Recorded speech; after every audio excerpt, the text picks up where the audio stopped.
Dans cet épisode, direction la péninsule du Coromandel, long de ses 85 km, elle est réputée pour ses mines d'or, ses belles forêts ainsi que son littoral. Mon premier arrêt, c'est dans la ville de Tipulu, qui marque l'entrée dans cette magnifique région, et je décide de m'y reposer durant quelques jours dans un camping.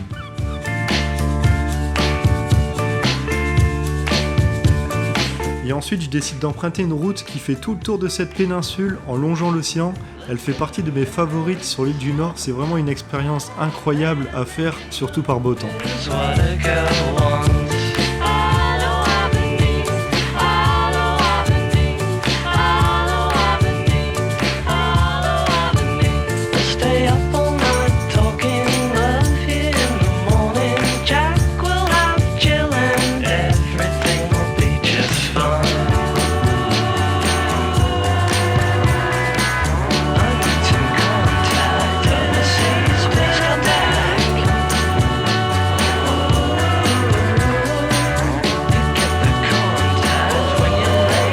Et ensuite, je suis allé voir la plage de Newtown Beach qu'un Néo-Zélandais m'a fait connaître lorsque je travaillais dans le Northland.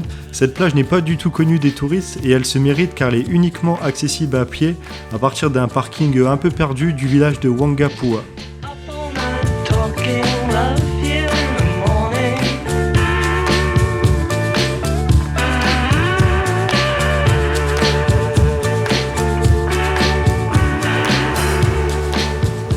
Je décide entre-temps de faire un détour en quittant la route principale pour emprunter une route secondaire en gravier de 46 km afin de rejoindre Port Jackson.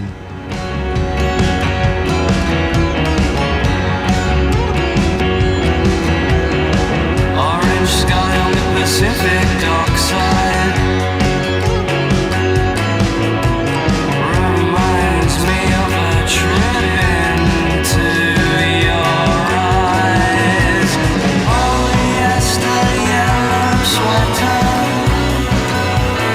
under my. Franchement, l'île du Nord, c'est le paradis, quoi. Chaque jour, chaque soir, je suis devant une plage, il n'y a personne aux alentours. C'est vraiment le paradis.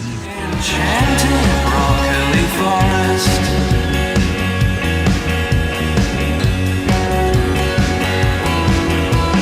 And brought one up in the art department.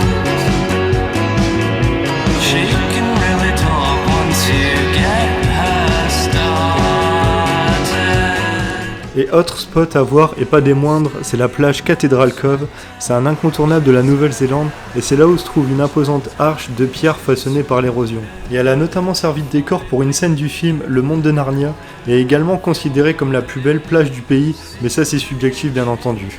Broccoli forest.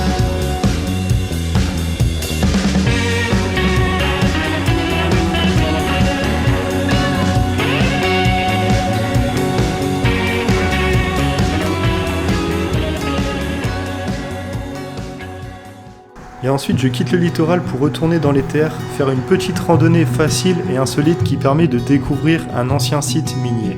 Et cette balade longe les gorges et traverse d'anciens tunnels miniers creusés directement dans la roche où l'on peut s'aventurer à sa guise avec une lampe torche. Donc c'est vraiment une expérience assez atypique et folle à faire.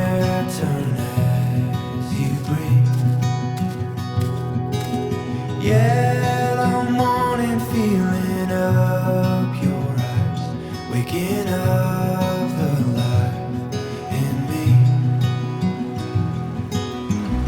You set my soul on fire. You pull my heartbeat toward the sun. Donc toujours dans la région des Coromandel, là je vais faire une grande randonnée qui s'appelle le Pinnacle Hut. Donc il y en a pour 6-7 heures aller-retour environ. Et donc il y a 750 mètres de dénivelé sur cette randonnée. Donc normalement arrivé au sommet on aura une vue sur tous les environs. Mais ça fait 2-3 jours dans la région que c'est pas mal nuageux. Donc j'ai quand même attendu pour faire cette randonnée. Mais je peux pas non plus attendre éternellement. Donc c'est pour ça que je vais la faire aujourd'hui. Et ce qui est bien c'est que de temps en temps, comme vous pouvez voir ici, on a quelques petites éclaircies comme là, qui sont vraiment minimes. Donc on va voir ce que ça donne. Allez, je croise les doigts, c'est parti. You set my soul on fire. You pull my heartbeat toward the sun.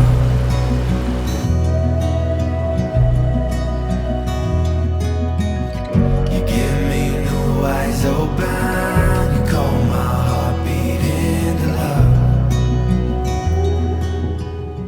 Donc là on a le sentier de randonnée qui continue et le but en fait ça va être ici de rejoindre sur le sommet les pinnacles. Bon voilà, après 40 minutes de marche, je viens enfin d'arriver au sommet.